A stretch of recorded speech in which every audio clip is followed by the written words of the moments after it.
والسلام على أشرف الأنبياء والمرسلين سيدنا ومولانا أبي القاسم المصطفى محمد. اللهم صل على محمد وآل محمد وعجل فرجه وعلى أهل بيته الطيبين الطاهرين ولعنة الله على أعدائهم إلى قيام يوم الدين. Alhamdulillah, we are blessed and we are joining each other, our hearts and our minds, to celebrate the name of Lady Zaynab alayhi salam and her legacy. She is a figure, a champion, and many people, Muslim, non-Muslim, when they approach the life of Sayyida Zaynab alayhi salam, they are astonished at what she has accomplished and what she stood for. You have to imagine that going to Yazid, going to Sham, and in that state that she was in and the caravan of Imam Hussein's family was in, was not something easy. I mean, sometimes when we want to approach our bosses or something and we want to get a vacation time, our knees shake or something. But imagine approaching one of the most powerful people in the world. When we talk about Yazid and we talk about some of the foolishness he did, but you have to understand he was one of the most powerful people in the world at that time. He had a vast empire. And it was not him alone. There were even foreign delegates from other civilizations that had come there, besides his ambassadors, his army, and everything. And she is there, the head of Imam Hussein alayhi salam is there, and he disrespects Imam Hussein, and she gives a marvelous speech. A speech that not only Shia recorded, the Sunni recorded. There's a book called Balaghatun Nisa, about 200 years after the Prophet of Islam passed away, after Hijrah, 200 years, and has compiled the speeches of ladies. And her speech in Sham is recorded in this, not from Shia sources here. Even Allama Majlisi, I believe he uses Balaghatun Nisa. So look at the context to talk to someone that is a murderer at that time, a murderer and a tyrant, and in front of everyone, and how sometimes, we either get so angry and frustrated we can't even talk, or sometimes we're so scared as men even. But at that time in Arabia, 1,200 years ago, 1,400 years ago, a lady that was an asir, a captive, is actually an amir, is a commander. And I'm going to read from you tonight, from her speech, that this is not the speech of a captive. A captive does not speak like this, because Yazid can possibly send you for execution, because you're going against the caliph, especially what the Umayyads had brought about the caliph is as if you're going against God. You're going against the successor of God. So tonight we're going to be talking about Lady Zaynab alayhi salam. We're going to be talking about how she was born. She was born in the year of the 5th after Hijri. Some say 6th, Jamadi al-Awwal, the 5th day in Medina. Her name means what? What does Zaynab mean? Zaynab Zayn means adornment of Ab, of her father. She is the adornment of her father. As if she was Imam Ali alayhi salam speaking in Kufa and Sham. The Holy Prophet of Islam, when she was born, this hadith, it says this. It says, I advise the present and the absent in my ummah to honor and respect this girl as she looks like Khadija. She looks like Khadija. She looked like the Prophet's wife. But did they honor her? Did the ummah honor her? Did they respect her? One of the scholars was saying that, her as her grandma, the wife of the Holy Prophet of Islam. So when we talk about one of the scholars, he was saying that once I was reciting a majlis, and I was mentioning Abbas alayhi salam, and I mentioned how Abbas was killed for water. And his arms were separated and he was martyred. And he was Sunni, he wasn't Shia. he says that, when I heard that story of Abbas, I began to cry so much that when I went home, my eyes were red, and my wife was like, did you fight? What happened to you? And he says, the entire night I cried for Abbas. I said, how can the Muslims come together and kill somebody that wanted water? He was seeking water. And for me, this was something very heavy. So a lot of people, they don't know. They don't know what happened to Ahlul Bayt alayhim wassalam. They can't imagine that it was the granddaughter of Rasulullah that was in Sham and that was asir, that was a captive. How can this happen? And we're going to examine this speech. That same person, he says, I had a dream that he cried for Abbas. He was from our Sunni brothers. And he says that Imam Hussein in my dream comes 10 times in one night to me. And he asked the Shaykh, what does this mean? 10 times Imam Hussein in one night comes to visit me. And the Shaykh mentions a verse from the Quran that for those that you do good, you will get tenfold, 10 times. You went and visited Imam Hussein, his majlis once. Imam Hussein himself came 10 times for you. He mentioned it that way. And then he became later on a follower of Ahlul Bayt. Many people do not know what happened to Imam Hussein alayhi salam. Many people do not know what happened to the family of Imam Hussein alayhi salam.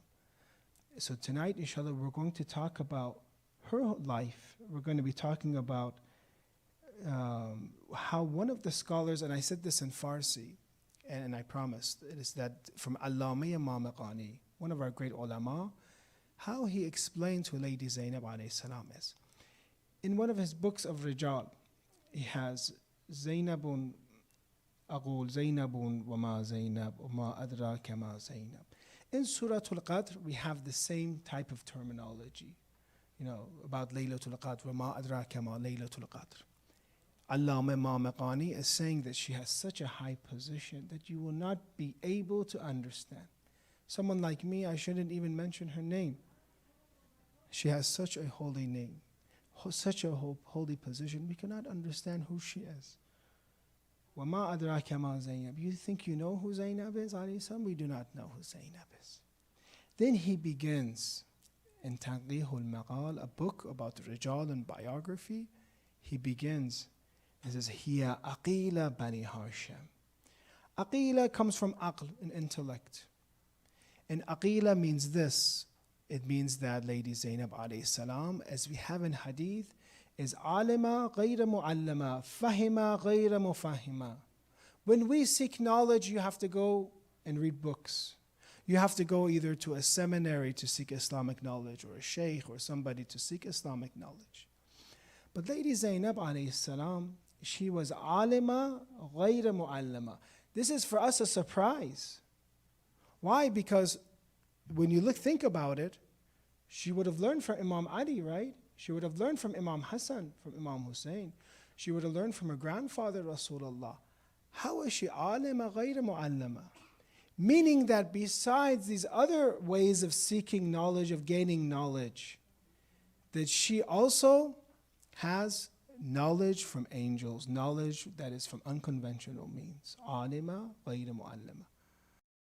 Psychologists, they say when a person, you want to raise a person or see how they're going to be raised, you look at 3 things. One is you look at their muhit, their environment. Environment brings somebody and shapes the form of a person, the environment. The other is their tarbiyah, the way that they were raised. Someone can be in a bad environment but raised by parents properly. The other is waratha, what they have inherited from their parents. Some characteristics we have, it's inherited. Just how sicknesses sometimes are inherited. Some of those good genes, alhamdulillah, you have and you're healthy, it's from your parents. And some types of attitude or khulq that you have or disposition that you have, it's inherited. So look at these 3 aspects. And look at Lady Zaynab alayhi salam. You see, for example, the aspect of her when it comes to her parents, Ali and Fatima alayhi salam, waratha. You look at the muhit, in the environment that Lady Zaynab alayhi salam had. What type of environment was it? It was a protected environment with Bani Hashim. we're going to mention this, that nobody saw Lady Zaynab alayhi salam, shakhsaha, that says, Allama Imam Ghani, ila yawm at-taf, until the day of Taf. And lastly, when it comes to tarbiyah, what else do you expect when Imam Ali is the father and Lady Fatima is the mother? So therefore, you see, with all these things and all these benefits and advantages she has, she is still alima ghayra mu'allama. She hasn't been taught, meaning she gets special knowledge. Her knowledge is not normal, even though she has the best parents in the world, she has the best environment in the world, and she has the best, inheriting the best disposition and characters from the world. She is still alima ghayra mu'allama. She still has is special according to this hadith. So she's aqila. Aqila because she is one of the narrators of Fadak. She was 6 years old about when she loses her mother and remembers that speech and even teaches some of the other narrators and becomes a teacher of hadith, of khutbah fadakiyah, of what her mother said. 6 years old. Or you have other tafsir of the Quran in Kufa. She was a teacher of tafsir of Quran. I'm going to read for you from the khutbah, because sometimes, we say it's much easier, to say something. It's better to show it than to say. I'm going to show you the power of Lady Zaynab alayhi salam from her khutbah, from her speech. So, first we have to continue with what Allama Imam Ghani says. وقد حازت من الصفات الحميدة ما لم يحظها بعد أمها أحد. She possesses Sifat al-Hamida that after her mother, nobody else had. Nobody was. And then it says, حتى حق أن يقال هي الصديقة الصغرى. She is the second Fatima. She is the small Fatima Zahra. So this is the background before we get into the sermon, why she could deliver such a great speech. وهي في الصبر والثبات والقوة الإيمان والتقوى وحيدة. And she is, when it came to patience and firmness and belief and iman and taqwa, she was wahida. Nobody was like her. Look at the worship of Lady Zaynab. Look at the night. Fatima, the daughter of Imam Hussein, mentions how Lady Zaynab was worshipping Allah that night continuously. How Imam Hussein, we have that, would ask her sister to let me do dua for me in your Salat al-Layl. This is the ibadah of Lady Zaynab. That her Salat al-Layl she would not forget Salat al-Layl, even if she couldn't stand at that time. And the calamities were so high and she would have to sit, she would still perform her Salat al-Layl, the worship of Lady Zaynab. وفي الفصاحة والبلاغة كأنها تفرغ عن لسان أمير المؤمنين عليه السلام كما لا يخفى على من أمعن النظر في خطبتها. And when it comes to speech, she is a part of Ali alayhi salam. Ali is the king of speech. Look at Nahj al-Balagha. Look at how Imam Ali alayhi salam expresses things. Those that are here on Friday prayers, we're going over taqwa, especially from the speech of Imam Ali alayhi salam, Nahj al-Balagha. You see how beautiful he speaks. Allama Imam Ghani says, as a part of Ali alayhi ولو قلنا باسمتها لم يكن لأحد أن ينكر إن كان عارفا بأحوالها في الطاف. And if someone were to say she's ma'asum, nobody can reject this. Question, do we have more than 14 infallibles or no? We have the official ma'asumin. We have those in Ayat al-Tatir, right? We have those that are in 33, 5. And the imams are incorporated later on because we believe that imamat needs infallibility. But there are those that some have lived life in a way, and even some of our scholars, you can even say, some say they testify that we doubt if this person is ma'asum or not. Because sinning is up to us. Someone cannot sin if they decide not to. So when it comes to ismat of others besides Ahlul Bayt alayhi salam, besides the 14, yes, it's very possible in a way that Allama Imam Ghani says. He says here that if someone were to say this, nobody can reject. He didn't say it, directly. He says someone were to say it, nobody would reject.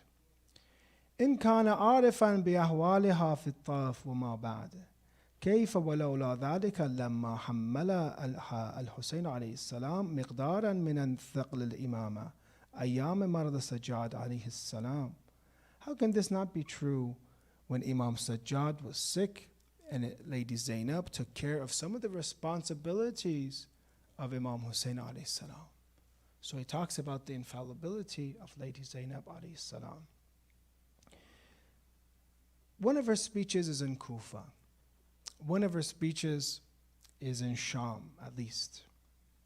The speech she gives in Kufa, that when she begins to speak, the Kufans, Imam Hussein alayhi salam is coming, his holy head alayhi salam, and the Shuhada entered, Kufa. And at that time, the Kufans are crying. And even though they're the same people that wrote the letters, they're crying and they're saying this, silence. She commands silence from the people. Everyone, it says, the narrator, people became almost breathless just from saying silence. In here, maybe we would think in the understanding that we have that all types of worship, all types of crying for Imam Hussein is good. Here she's saying, don't cry for Imam Hussein. We always say crying for Imam Hussein is always good. Here, this type of crying is not good. It says here, now people of Kufa, people of deceit, and disloyalty, are you weeping? You're weeping, you're crying. Your tears may never stop flowing, people of Kufa, and your mourning may never end. She slams them, and she shows the Kufans, and for them to realize that, look what you have done. You wrote letters, and then you joined the army. So that is her part of her first speech. But what I want to focus on tonight is examining in depth, inshallah, and explaining some of the sermon of Lady Zaynab alayhi salam in Sham. Yazid is there with officials, dignitaries, ambassadors of foreign governments, religious figures of faith.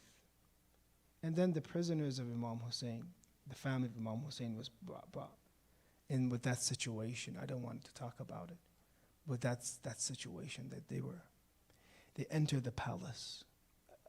As I said, one of the most powerful people in the world at that time. Yazid begins, he was presented the head of Imam Hussein on a silver plate and placed in front of his throne. This is the context. I want you to imagine, to go to Sham and to imagine how difficult such a situation would be. Overcome with apparent victory, Yazid starts poking the blessed head of Imam Hussein with a stick and expressing his joy by reciting this poetry of Abdullah ibn Ziba'iri. And he says this, while the head of Imam Hussein is there, while the captives are there. The Hashemites staged a drama for domination, for there was no divine news nor any revelation. What does this line mean? He says that the Hashemis, because Yazid is from the Umayyads, the Hashemis wanted domination. They made things up as if domination, for there was no divine news nor any revelation. This is kufr. This is blasphemy. Yazid is saying poetry that what happened in Medina or what happened in Mecca and Medina from the Prophet was all made up. Nothing happened. This wasn't a revelation. He is the Khalifa of the Muslimin, and he's saying it's all fake in poetry. It's all fake. So then, how do you think Lady Zaynab would respond to this? Right? It's the Khalif, he's supposed to be the successor of the Prophet, and he's saying that there's no revelation. Wahi, it's all made up. She begins. And as we said, Lady Zaynab is alima ghayr mu'allama, teacher of Quran. She uses Quran to answer him. What verse of Quran can you use to answer Yazid right now? How well are we rehearsed with the Quran to answer Yazid right now with Quran when he says there's no revelation? She answers them this way. ثم كان عاقبة الذين أساءوا السؤال أن كذب بآيات الله وكانوا بها يستهزئون. Very beautifully, as if this verse was revealed for Yazid, as if in that way.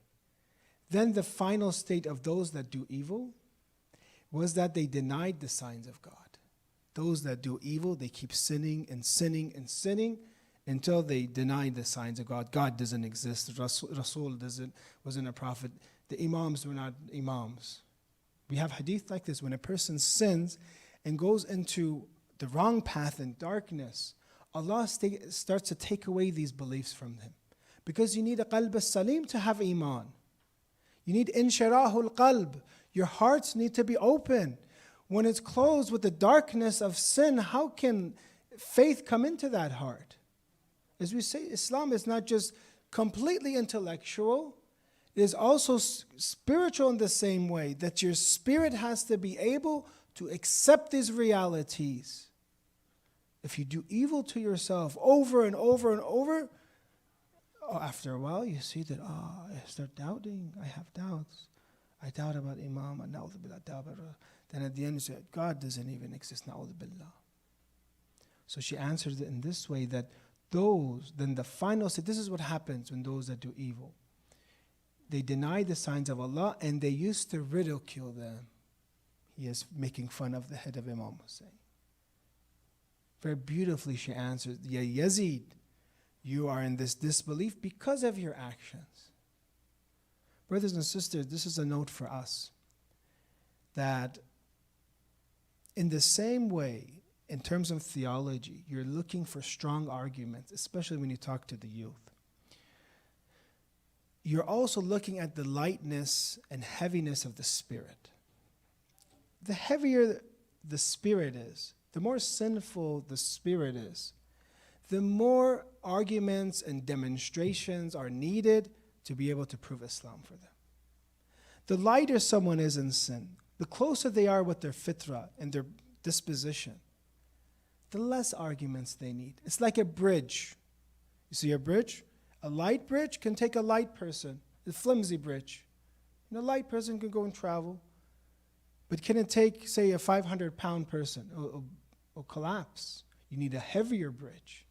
You need heavier arguments. The bridge is an example of taking someone from one place to the other. Our philosophical arguments, our theological arguments need to be stronger and heavier for a person that is in more corruption and is farther from God. But when a person knows God and tries to do everything that's possible, you explain something small about Islam to them, they're like, someone that makes sense, and there's ashhadu an la ilaha illallah. But someone that's used to drinking alcohol, abusing people, usury, these sins, it closes the heart. The angels will not go to that heart anymore. There's no more inshirahul qalb. Because that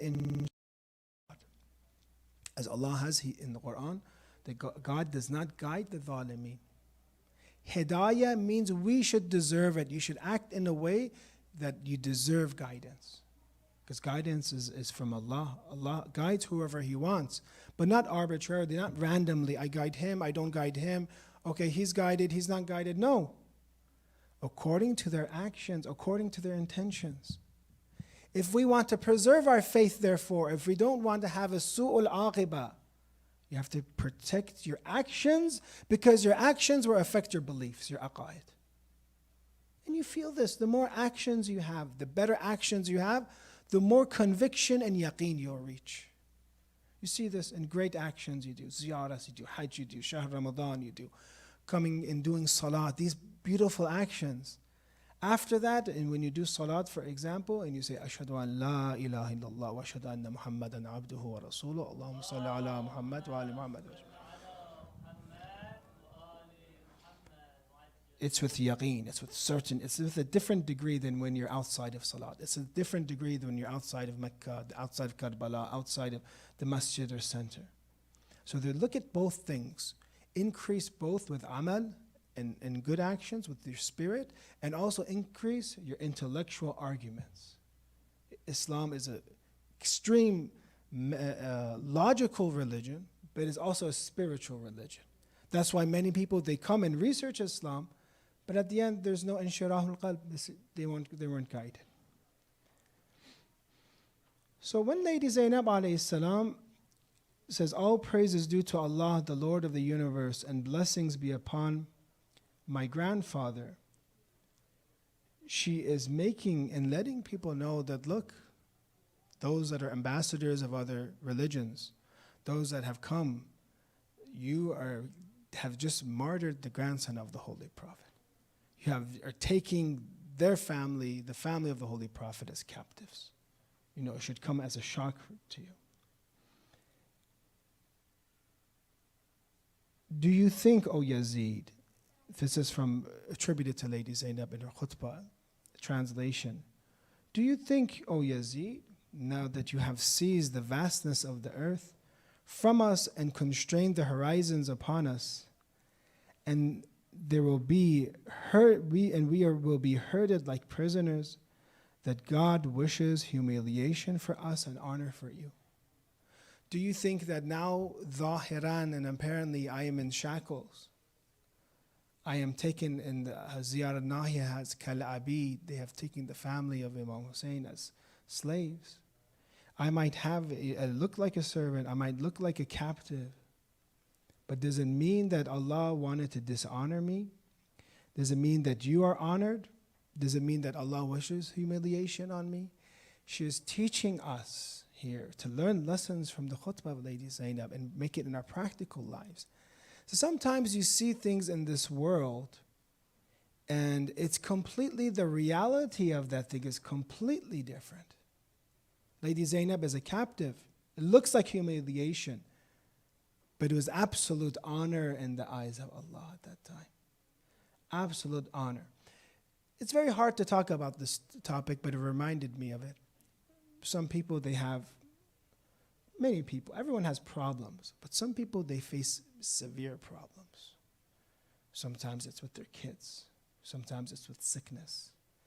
And they don't know where to go, And Allah, inshallah, all those that are sick and all those that are in poverty, all those that are hungry, may Allah, help them. I cannot say I imagine, how they feel. I can't say I know how they feel. But sometimes you think that if that happens to you, you're in humiliation. When God gives you a test and everybody else is living a nice life, going on vacations and sending it on in social apps, and you're just stuck either with your problems, with your financial problems, health problems, problems with your family. But with this type of worldview that you learn, the Zaynabi worldview, it doesn't necessarily mean that if things zahiran or apparently look good, that in reality they are good. Because Yazid is, you would call him today a billionaire, you call him a powerful person. Na'udhu billah, maybe they're going to say he's successful in economy and business, he's innovative, he's na'udhu billah. They might say these things, right? From the eyes of just pure material and business and things like that. But in reality, he is one of those that is going to the hellfire. In reality, she's going to mention this beautiful verse that opens it up. وَلَا يَحْسِبَنَّ الَّذِينَ كَفَرُوا أَنَّمَا نُمْلِي لَهُمْ خَيْرٌ لِأَنفُسِهِمْ إِنَّمَا نُمْلِي لَهُمْ لِيَزْدَادُوا إِثْمًا وَلَهُمْ عَذَابٌ مُهِينٌ. Let the faithless not suppose that the respite that we grant them is good for their souls. We give them respite only that they may increase in sin, and eventually there is a humiliating punishment from them. She is talking about, you can say, istidraj. Who knows what istidraj means? It means when God gives and allows a sinner to do more sin, He doesn't stop them. He lets them go full throttle ahead. Bismillah, go.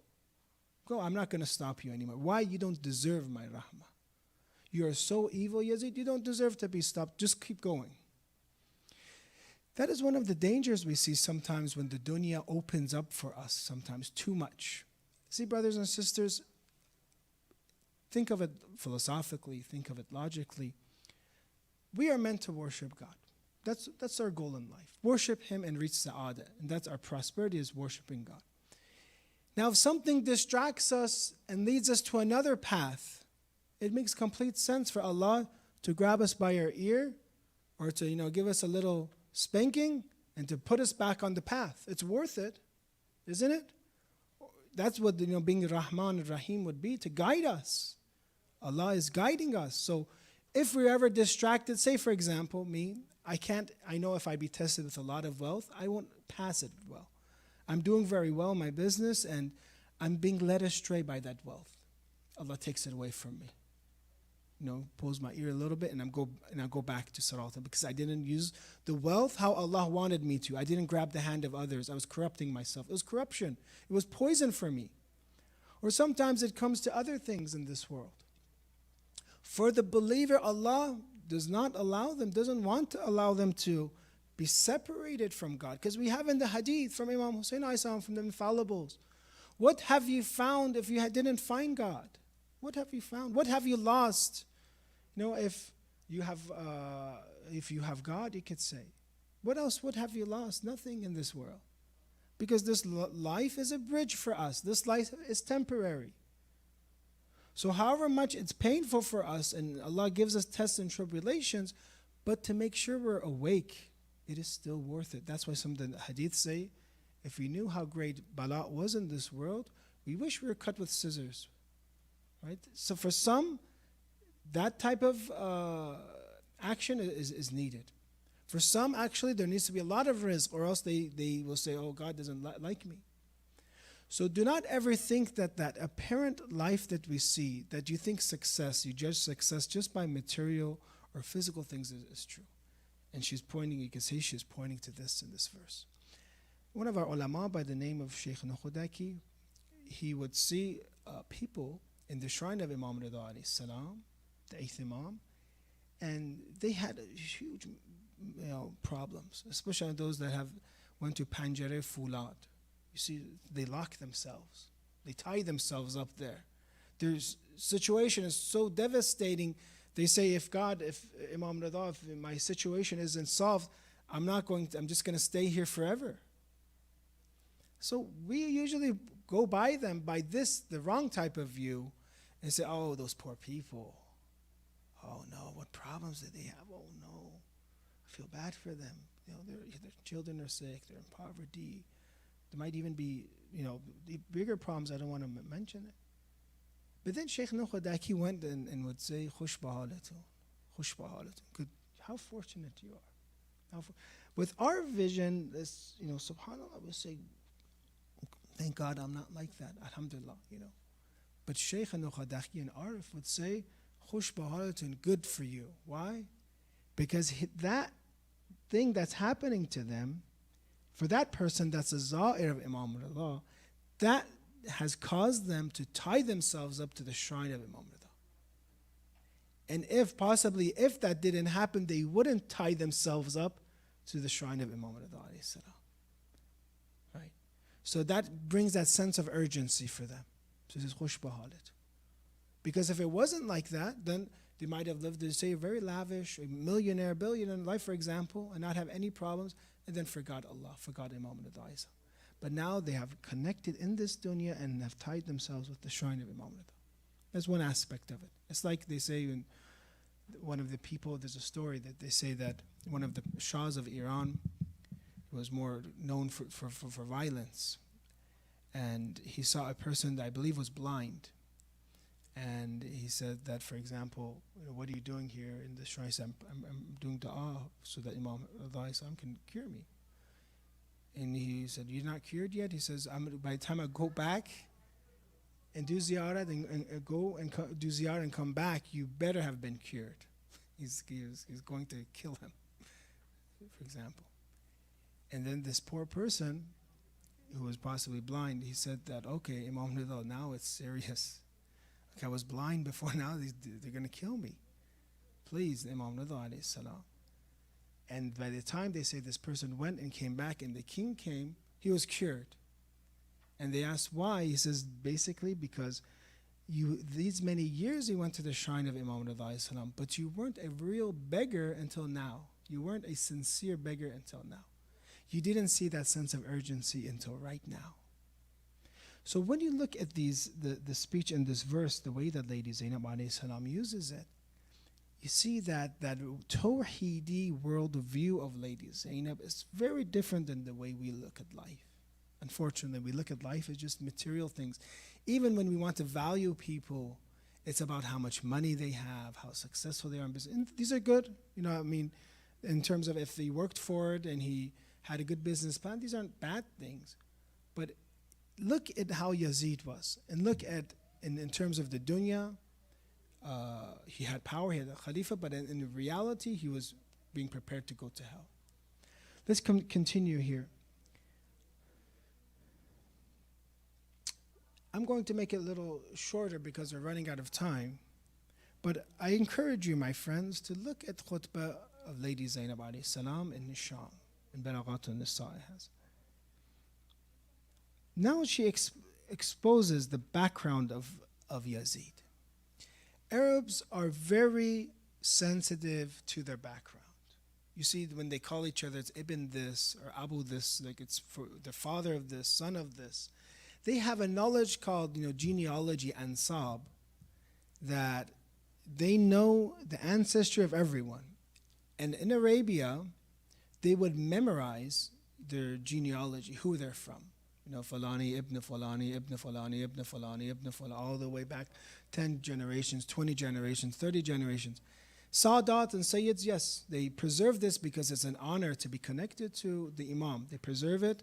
And they had a system. The Sayyids had a system where there was one main Sayyid that would distribute the khums to the Sayyids and would verify someone that's Sayyid or not. They would know the ansab of Sadat and how, if someone was true or not, amongst the Sadat. But when it comes to normal people, Arabs, yes, they had ansab. So when you talk about the nasab of Yazid, and he's the ruler, talking in front of all his pupils and everybody, that is a very sensitive issue, and it's very offensive. So she talks to him, "Oh, the son of the freed slave." The son of the freed slave. Who is she talking about? Who can tell me? What does she mean? Oh, the son of the freed slave. Because Abu Sufyan was part of the Tulaqa. The Tulaqa were those that were freed. Their Islam wasn't Islam basically too much out of choice. It was as if, the way you would accept, you would have to accept Islam, because that day was the day of Marhama.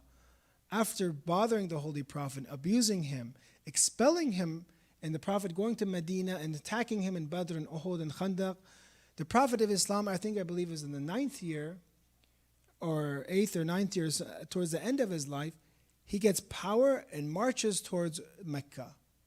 And he gets Mecca without bloodshed, basically without any bloodshed. And those people that he takes, and especially Abu Sufyan, that caused them so much damage and so much harm. They killed Hamza, for example, his family members and himself. He did not seek revenge. He actually chose to free them, Tulaqa. They were freed. But they're always known in history as the Tulaqa, meaning their Islam was worth much less. Because you cannot equal someone that became a Muslim at Fath Makkah after being conquered than someone that was with the Prophet believing him, like Imam Ali from the beginning, or like Lady Khadija alayhi salam. Much different. So when you say you're the son of the freed slave, your grandfather Abu Sufyan was of the Tulaqa. Your Iman and the Prophet of Islam basically won over your grandfather and freed him. That's what it means. Then she attacks the grandmother of Yazid. And I said these are sensitive things. Today in some communities, you say your father, your mother, your grandfather, they get very upset. Those are the red lines in some communities. You do not talk about their parents. It's very offensive. But this is Lady Zaynab smashing Yazid. She smashed Yazid so bad that the son of Yazid didn't even want to be the caliph anymore. He didn't even want to become the khalifa at that time anymore. So you see that there is neither anything unusual about you, nor any surprise in your actions. I'm not surprised about you, Yazid, what you do. How powerful this is. How can there be any hope of consideration from a child of a person whose mouth spat the liver of the righteous ones? That your grandmother ate the liver of Hamza, Seyyed al-Shuhada.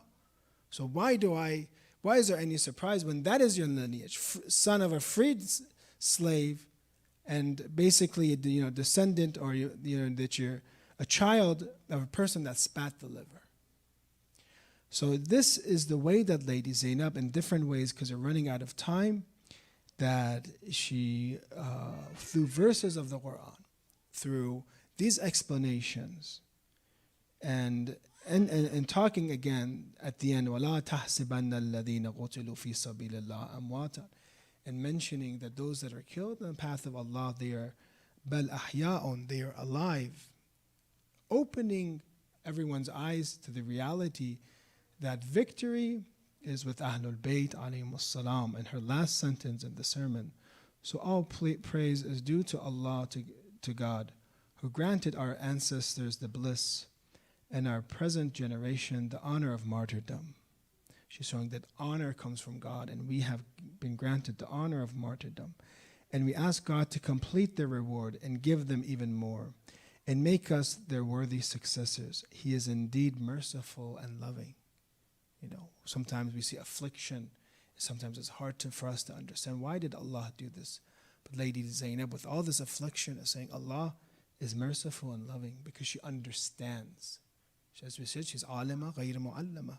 She understands the reality. This is a great test and lutf of Allah. It's a lutf, it's a grace from Him.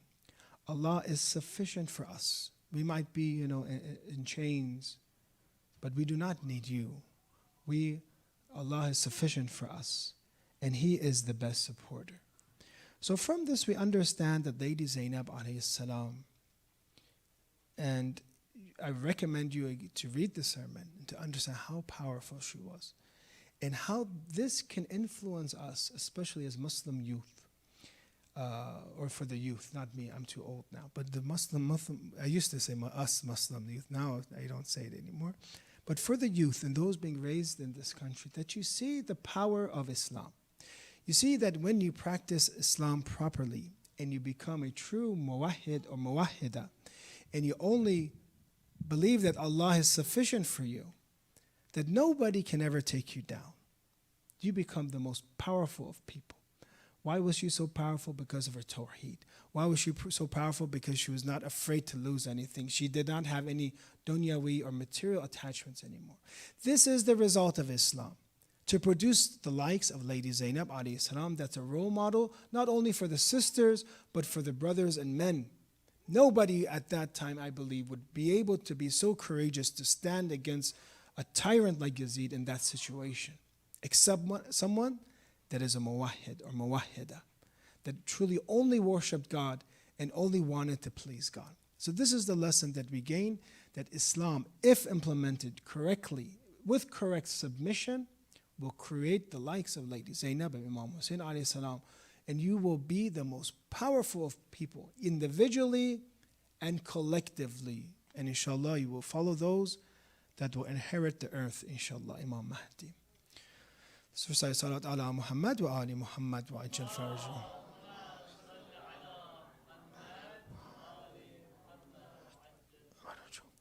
We ask Allah, we heard that one of the brothers that provided this food tonight and sponsored tonight, that one of his friends is in the hospital because of Lady Zaynab and these holy names that we mentioned tonight, to give him a speedy recovery, inshallah, and complete recovery, inshallah.